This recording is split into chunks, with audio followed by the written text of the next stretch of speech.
Nagbabalik ang PTV Balita ngayon. Nakataas na ang signal number 1 sa Batanes dahil pa rin sa Typhoon Hana. Sa ngayon, nasa 455 kilometers ito sa east-northeast ng Itbayat.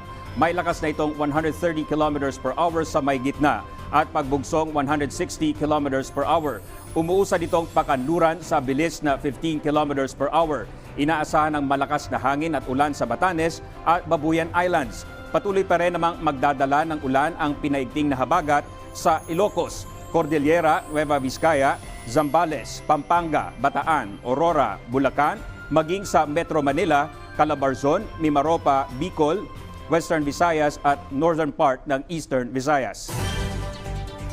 Samantala, inatasan ng Korte Suprema ang 12 tanggapan ng gobyerno na magsubite ng report sa katapusan ng Setyembre kaugnay sa direktibang linisin, i-rehabilitate at i-preserve ang Manila Bay. Kabilang sa mga tinukoy na ahensya ang MMDA, DENR, DepEd, DOH, Department of Agriculture, DPWH, DBM, Philippine Coast Guard, Philippine National Police Maritime Group, DILG, Bureau of Fisheries and Aquatic Resources at Metropolitan Waterworks and Sewerage System.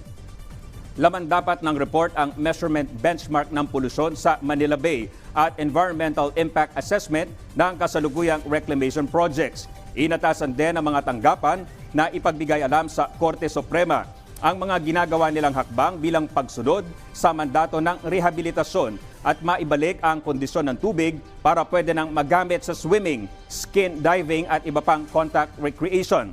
Gusto ring malaman ng Korte Suprema ang kanilang makatotohanang target sa susunod na 5 taon.